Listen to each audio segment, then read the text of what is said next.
Join Samantha and Hans at the next Macro to Micro Options Power Hour, held each Wednesday at 4 p.m. Eastern Time. Registration is free. Scan this QR code or click on the link in the description.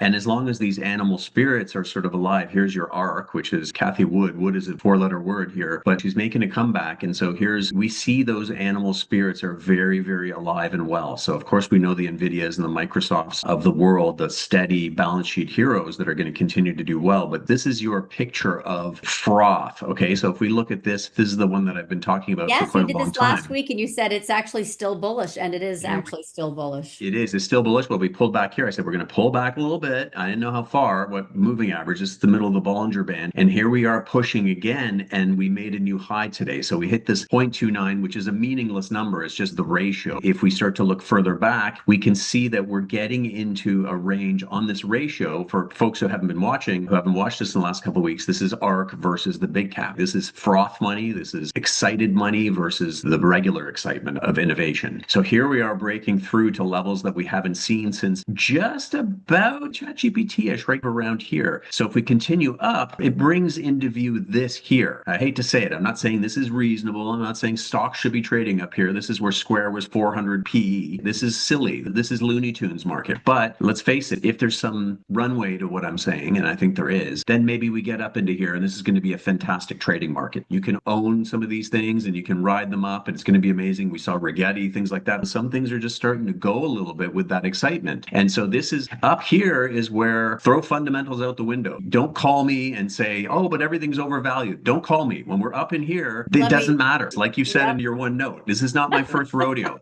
I understand stupid markets, and I'm willing to play stupid markets. So this is going to be a lot of fun, but it's also going to be a market where people go, how on earth did a stock go from 50 to 100 to $200 in like 3 weeks? This is going to be the kind of market we could get into if people just want to do this. And we can see the silly money is starting to move in. I don't know if you see it that way, Samantha. It's sort of the reality of a difficult under the hood kind of reality versus AI. They're headbutting each other. That's the narrative. Is AI going to save us from ourselves and underlying deteriorating? I think it's just a narrative of a bullish backdrop for speculation, full stop. And as long as liquidity is still abundant, which it is, we got the OBBB passed. This is the fiscal spending. The animal spirits are happy. Deregulation, SLR relief for the banks. I mean, the list goes on and on and on. So they can speculate in the micro cap. I will show you what I mean by that. So crap, I like that. It is, but this is very, very, very usual. This is the factor rotation where hedge funds make a mint shorting Peloton from 80 to $80 to $8 or what have you. Doesn't matter. And then they start feeding this frenzy of open's going to be worth not $2.50, but $86. And everyone's like, oh, I got to get me some of that. So what happens is it forces these prior shorts to cover because they're getting their head handed to them and they don't want to sacrifice those magnificent profits all the way down. So what's happening is this, which is basically micro small cap relative to the micro crap. Micro crap is outperforming really, really, really well.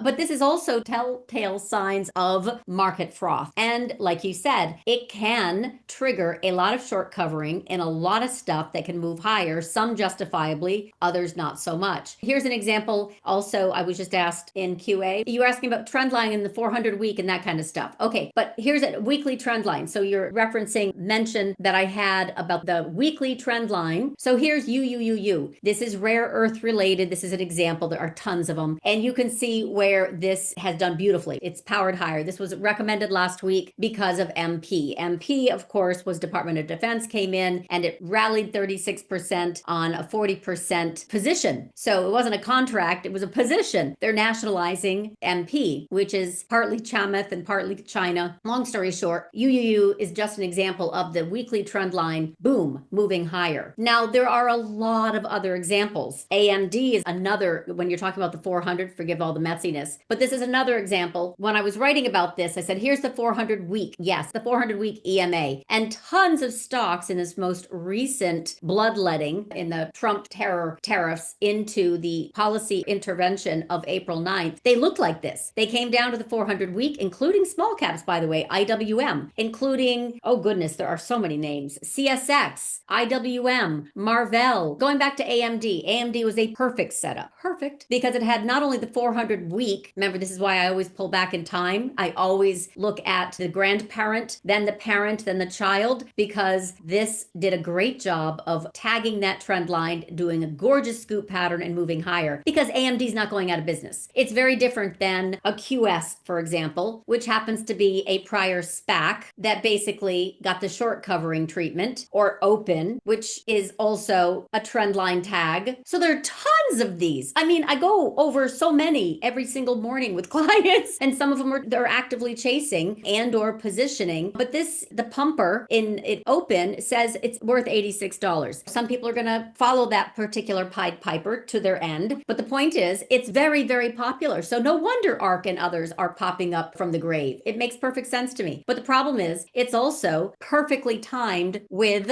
blow off tops. So we're not even at a blow off top. We're not even there yet. But it is kind of 1998, 1999-esque. Join Samantha and Hans at the next Macro to Micro Options Power Hour, held each Wednesday at 4 p.m. Eastern Time. Registration is free. Scan this QR code or click on the link in the description. Watch the full Options Macro to Micro Power Hour episode by clicking on the video here, and subscribe to LaDucTrading YouTube channel for more content.